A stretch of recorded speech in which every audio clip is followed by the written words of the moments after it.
Bismillahirrahmanirrahim. Assalamualaikum warahmatullahi wabarakatuh. Hi today. Yeah, hopefully that's all of you always in a good condition or feel like in seventh heaven.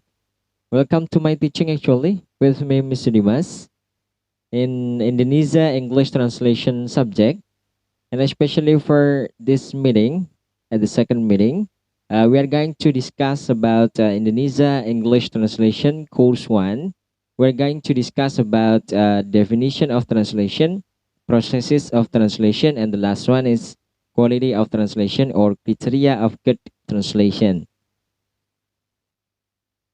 Jadi pada kesempatan hari ini merupakan pertemuan kedua pada mata kuliah Indonesia English Translation yang akan membahas tentang Indonesia English Translation Course 1, yaitu fokus kepada pembahasan definition of translation, kemudian processes of translation, dan yang terakhir yaitu quality of translation atau kriteria dari translation yang baik.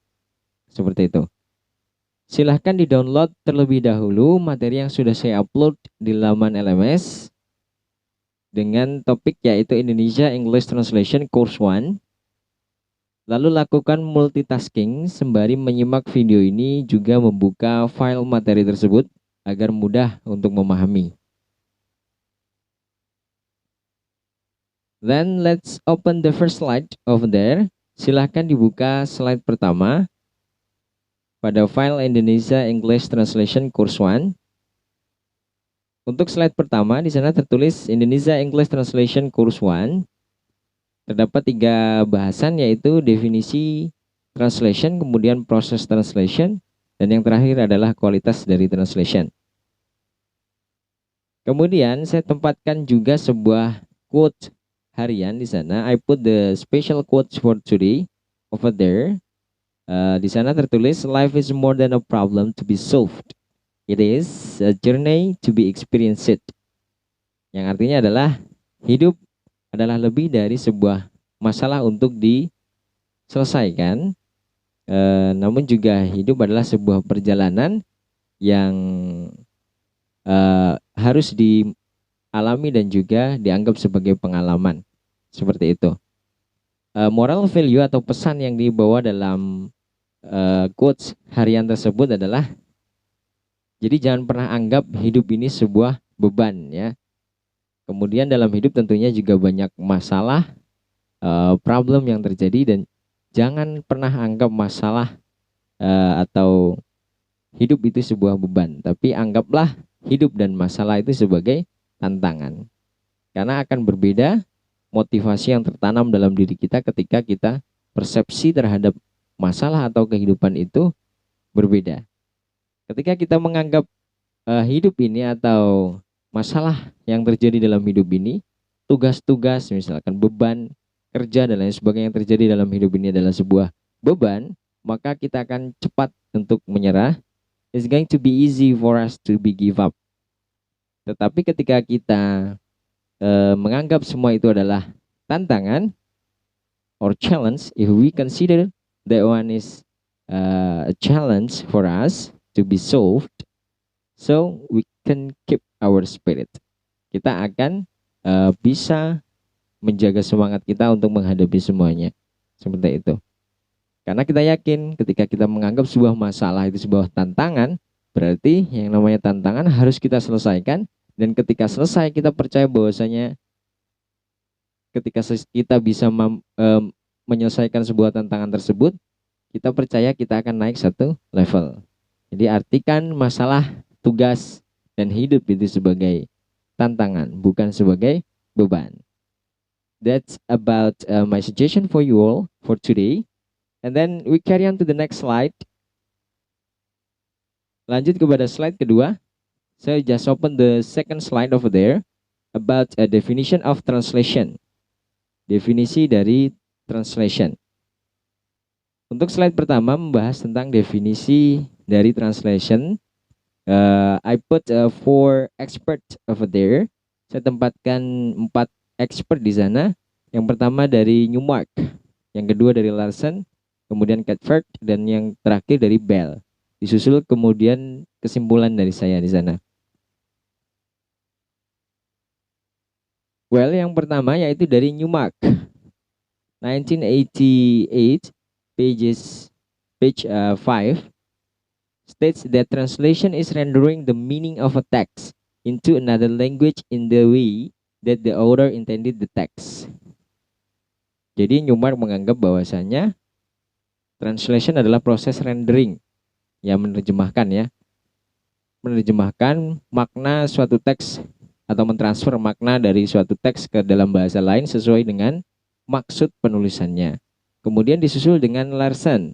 Larson mendefinisikan translation consists of transferring the meaning of the source language into the receptor language.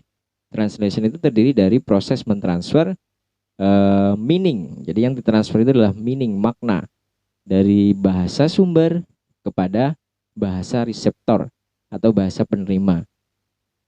Bahasa sumber itu berarti dalam mata kuliah kita yaitu Indonesian language, karena translation untuk mata kuliah kita adalah Indonesian English. Berarti sumbernya adalah, bahasa sumber adalah bahasa Indonesia, kemudian bahasa reseptor atau bahasa penerima, atau juga bisa disebut bahasa targetnya adalah bahasa Inggris, seperti itu, English. Menurut Larson, dia mengangkat receptor language di sana. Kemudian Catford argues translation is an operation performed on the languages, a process of substituting a text in one of language for a text in another. Jadi untuk Catford secara spesial mendefinisikan di sana sebagai kalimat pembuka yaitu terjemahan adalah proses pengoperasian bahasa. Lalu setelah titik 2 dijelaskan secara rinci proses substitution, yaitu mengganti ya, substitute mengganti. Proses mengganti teks dalam bahasa satu ke dalam bahasa lain. Yang terakhir dari Bell ya. Translation is the replacement of a representation of a text in one language by a representation of an equivalent text in a second language. Jadi menurut si Bell ini secara rinci didefinisikan bahwasanya terjemahan adalah atau translation adalah penggantian representasi teks dalam suatu bahasa dengan representasi teks yang setara dalam bahasa kedua. Ya, menurut Bell di sini kan terlihat bahwasanya memang bahasa yang kita ungkapkan atau kita gunakan baik dalam tulis maupun lisan itu merupakan representasi makna. Jadi ada makna yang kemudian diungkapkan melalui bahasa. Jadi bahasa itu mewakili makna itu. Jadi bahasa hanya sebagai alat untuk mengekspresikan makna atau informasi. Begitu. Jadi menurut Bell ini maksud dia adalah penerjemahan adalah penggantian representasi saja. Karena bahasa itu kan representasi atau alat saja untuk mentransfer informasi, meaning atau makna atau informasi di sini, kemudian bahasa digunakan sebagai alat. Nah, penggantian alat saja dari alat bahasa Indonesia atau representasi bahasa Indonesia dirubah menjadi bahasa target atau bahasa Inggris. Tapi maknanya tetap sama seperti itu. Jadi makna dalam translation itu tidak boleh kurang, lebih, bertambah ya atau berbeda. Maknanya harus tetap orisinil atau akurat ya. Nanti ada di quality of translation. Next adalah kesimpulan dari expert di atasnya, yaitu it can be concluded that translation is about transferring message or intended meaning from source language SL to target language TL. Nah, itu makna generalnya, definisi dari translation bisa disimpulkan seperti itu. Translation adalah suatu proses mentransfer bisa message, pesan, informasi, makna, atau di sana saya pertegas intended meaning, makna yang dimaksud maksudnya ya, dari bahasa sumber ke bahasa target seperti itu. Dan harus memperhatikan ya aseptabilitas atau penerimaan bahasa target atau receptor language. Mudah untuk dimaknai, harus mudah untuk dimaknai ya. Selanjutnya, process of translation. Processes, berarti ada beberapa proses ya. Ada 2 expert yang saya angkat di sana. Yang pertama yaitu dari Larson, 1984, page 4. Menurut Larson, bisa dilihat, just open the slide 3, the third slide over there. Process of translation from Larson. Di sana ada source language, kemudian terdapat produk teks yang akan ditranslate, misalkan bahasa Indonesia ya. Kemudian discover meaning, ya, upaya untuk mendapatkan meaning terlebih dahulu, lalu didapatkan meaning, panah di bawahnya, lalu naik ke atas yaitu re-express the meaning, tetapi sudah menggunakan bahasa reseptor atau bahasa target, bahasa Inggris. Itu contoh translation Indonesian to English, seperti itu. Jadi ada teks, misalkan bahasa Indonesia, tidak hanya teks ya, tapi juga makna, informasi. Tentunya teks itu memuat makna dan informasi. Diambil dulu, diserap dulu makna dari teks itu, informasi dari teks itu. Kemudian setelah maknanya didapatkan, lalu diekspresikan kembali dengan bahasa yang berbeda, yaitu bahasa reseptor. Kalau reseptornya orang Inggris berarti bahasa Inggris, kan seperti itu. Dan harus menyesuaikan sistem bahasa reseptornya. Gramatikal bahasa Inggrisnya diperhatikan. Kemudian culture-nya seperti apa, itu harus diperhatikan agar readable, mampu dibaca, dan acceptable, diterima, berterima ya. Kemudian proses translation yang kedua menurut si Nida dan Taber. Silahkan just open the fourth slide. Slide keempat silahkan dibuka. Di sana terdapat proses translation dari Nida and Taber, 1982. Menurut Nida and Taber itu lebih terperinci ya.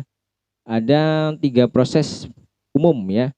Di sana the source, kemudian ada analysis, ada transfer, kemudian restructuring. Apa itu analysis? Proses yang pertama menurut Nida and Taber adalah analysis. Dari bahasa sumber, kemudian analysis. Di sana dijelaskan analysis in which the survey structure is analyzed in terms of A. Grammatical relationship, B. The meaning of words and combination of words.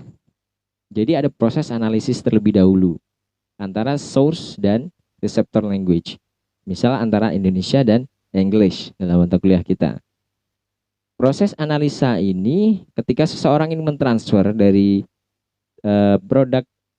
dari bahasa sumber atau bahasa Indonesia misalkan kemudian ke bahasa targetnya adalah bahasa Inggris, harus dianalisa terlebih dahulu bagian poin A yaitu grammar dan juga meaning of word-nya. Maksudnya di sini adalah nanti menentukan diksinya, pilihan katanya, karena setiap bahasa pasti vocabnya berbeda ya.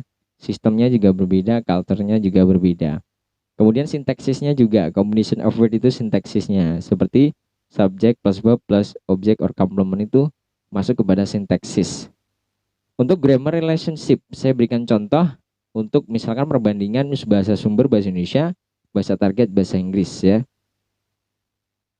Tentunya Indonesia dengan Inggris sistemnya berbeda, vocabnya juga berbeda, grammarnya pun berbeda.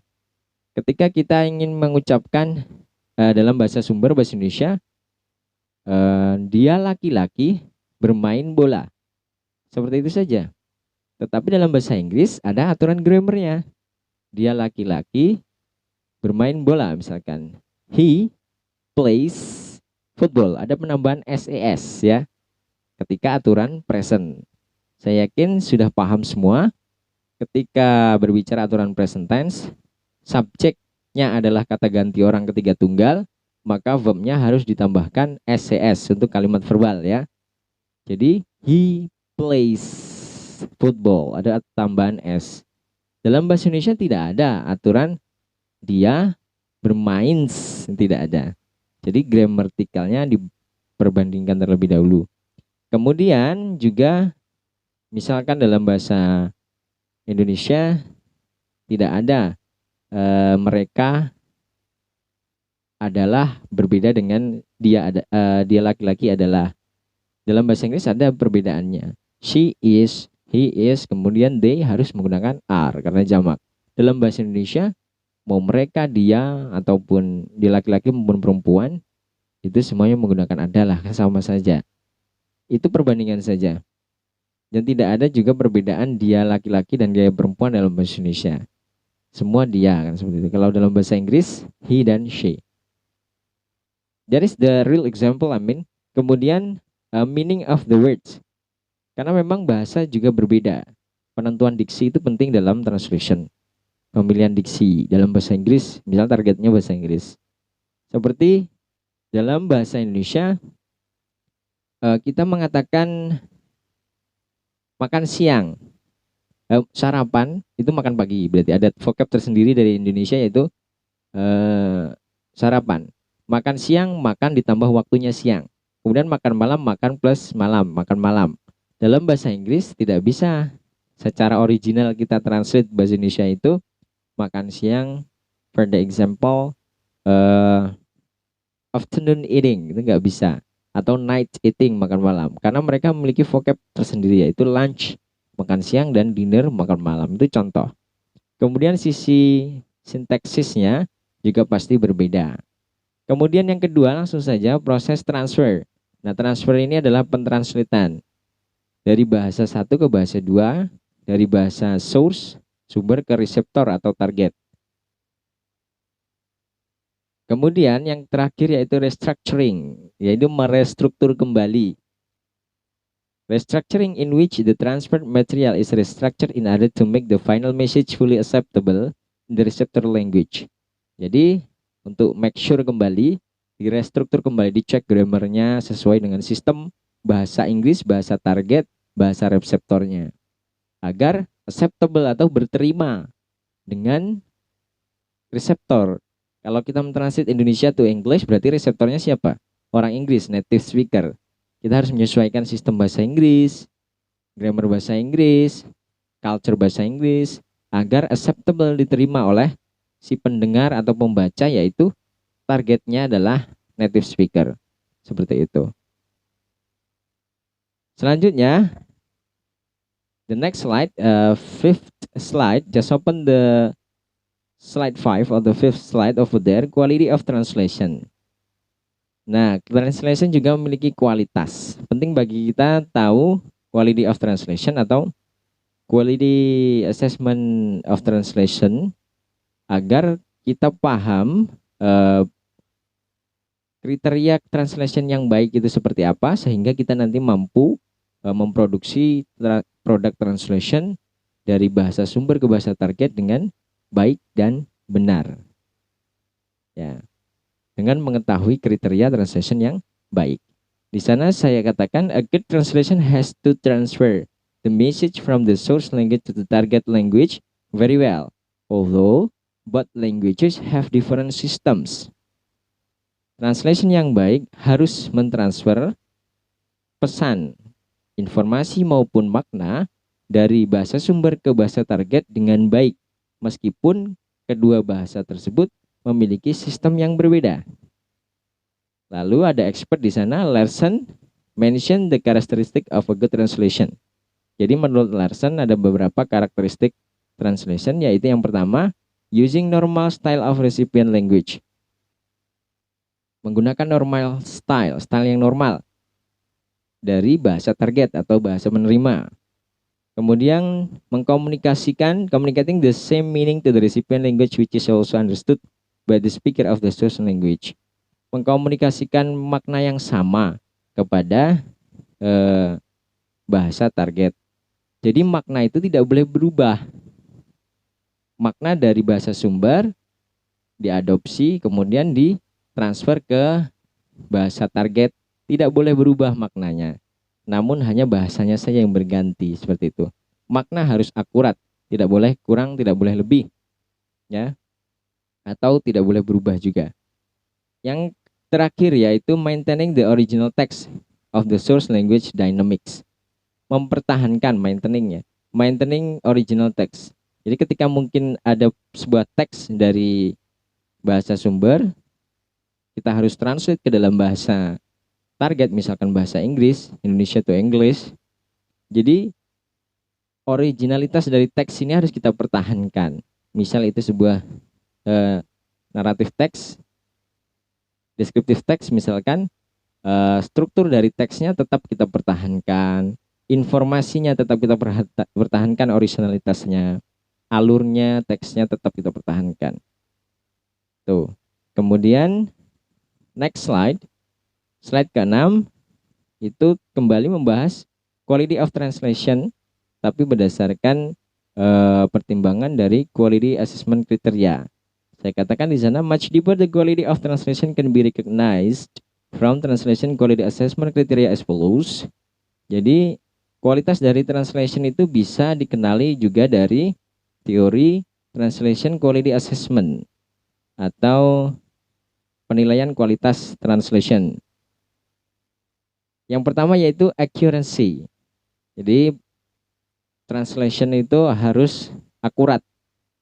Produk akhirnya nanti di bahasa Inggrisnya harus akurat. Indonesian to English misalkan. The message of meaning in source language should be conveyed to the target language correctly and accurately. Jadi makna, informasi maupun pesan dari bahasa sumber harus ditransfer, translate ke bahasa target secara benar dan akurat. Maksud akurat di sana diperjelas dengan statement dari Larson. Larson stated that one of the main objective of the accuracy test is to check the content of the information. This check is done to make sure that all information is delivered, nothing is left, nothing is adopted, and nothing different. Jadi menurut si Larson, tujuan utama dari accuracy test untuk translation adalah untuk mengecek konten dan informasi dari bahasa sumber tadi tidak ada yang berubah setelah ditranslate ke bahasa target. Misalkan teksnya bahasa Indonesia, konten dan informasinya itu tidak boleh berubah. Dikatakan di sana is delivered, nothing is left, tidak ada yang hilang, tidak ada yang ketinggalan, tidak ada yang bertambah, dan tidak ada yang berbeda. Jadi harus original informasi, konten, meaning, dan maknanya. Hanya bahasanya saja yang berganti. Itu translation yang baik. Accurate. Akurat ya. Tidak berubah makna atau informasi yang dibawa. Kemudian acceptability. Kalau acceptability ini harus berterima. Ya, target kita adalah misalkan bahasa Inggris. Jadi harus bisa berterima dengan native speaker. Hasil translatean kita itu. Acceptability covers the natural feeling of the text as original of the target reader. Original target readernya orang bahasa Inggris. Kita harus memahami sistem bahasa Inggris. Kalau speaking berarti pronunciation bahasa Inggris. Kemudian stylistic language dari bahasa Inggris juga harus acceptable ya. Yang kaitannya dengan it deals with the target language system and culture. A translation also has to be acceptable for the readers. Kaitannya dengan culture dan sistem. Sistem bisa grammar dan sebagainya dari bahasa Inggris. Kita adopsi, kita pelajari agar translatean kita dari Indonesia to English berterima untuk mereka. Kemudian culture. Nah, ini biasanya yang sering terjadi kesalahan pada culture atau stylistic language-nya. Karena mentranslate dari Indonesian to English tidak hanya mengandalkan vocab, grammar, kalau speaking, pronunciation gitu ya. Tapi ada idiomatic language juga, ada stylistic language-nya. Yang dipelajari kadang di semantic dan pragmatics. Ada figurative language-nya juga. Seperti mengatakan jangan bertele-tele dalam bahasa Indonesia. Dalam bahasa Inggrisnya ada tersendiri, don't beat around the bush, seperti itu. Seperti misalkan kita ingin mengungkapkan dalam bahasa Indonesia, kamu dari mana? Seperti itu. Ketika kita hanya menggunakan Google Translate, nah itu kesalahan Google Translate biasanya di sana. Atau mentranslate hanya word by word, maka akan menghasilkan hasil translation yang tidak baik. kamu dari mana. Jadi bisa jadi hasil translationnya di dalam bahasa Inggris, where are you from? Where are you from? Sedangkan where are you from itu maknanya adalah menanyakan asal. Kamu dari mana? Dari Rumbia gitu. Maksud kita, kamu dari mana? Itu maksudnya dari warung atau dari kosan, dari kampus misalkan. Ketika hanya word by word kita translate, maka where are you from? Sedangkan itu maksud where are you from di culture bahasa Inggris sana menanyakan kamu asalnya dari mana? Dari Rumbia, dari Bandung, dari Medan dan sebagainya. Lalu yang tepat kalimat bahasa Inggrisnya seperti apa untuk menanyakan kamu dari mana, maksudnya habis pergi dari mana? Itu where have you been, kan seperti itu. Nah, itu perlu dipelajari stylistic language seperti itu. Saya duluan, bahasa Indonesianya, bahasa Inggrisnya apa? I'm leaving, bukan I go first, seperti itu. Kemudian contoh lain, ini jam berapa? Kalau word by word bisa jadi terjadi kesalahan, how much, ya kan? This time, kan gitu kan? Lucu, translate-nya dalam bahasa Inggris tidak berterima untuk native speaker. Yang benar adalah what time is it, kan seperti itu. Kemudian seperti mengatakan juga, ayo cari makan dalam bahasa Indonesia. Bukan dalam bahasa Indonesia bukan seperti ini. Let's uh, let's misalkan ayo cari makan, let's looking for food. Nah, itu kan akan lucu, tidak acceptable sesuai culture bahasa Inggris. Tetapi di sana biasa let's get something to eat. Itu. Harus kita pelajari idiom expression juga, idiomatic expression agar berterima dengan culture bahasa Inggris sebagai target language kita, Indonesian English Translation. Kemudian readability yang terakhir. A translation is produced to be read by the target reader. Readability is how natural and easy a translation can be read by the target readers. Nababan states that readability is important in translation because translation cannot be separated from reading activity. Because the translation cannot be separated from reading activity, therefore, a translator should consider this aspect in translating a text. Readability influence the reader understanding of the content of translation. Kalau readability ini mampu dibaca, ini sebenarnya lebih kaitannya dengan how natural dan easy to read. Bagaimana translation itu secara natural dan bisa dibaca oleh si pembaca. Dalam artian produk translation kita dari Indonesian to English berarti menjadi bahasa Inggris ya, finalnya itu tidak, penyajian informasinya tidak berbelit-belit, tidak muter-muter kan seperti itu. Jadi mudah untuk dipahami, mudah untuk dibaca. Ketika kita ingin mentransfer makna atau informasi dari bahasa Indonesia ke dalam bahasa Inggris, gunakan bahasa yang mudah untuk diterima dan mudah untuk dipahami. Dalam arti kalau readability ini mudah dibaca, mudah dipahami, diambil maknanya.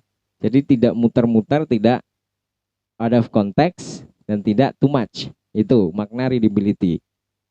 Jadi penyampaian informasinya pas seperti itu. Yeah, actually that's all about our meeting today related to the first course in Indonesia English Translation subject, course 1.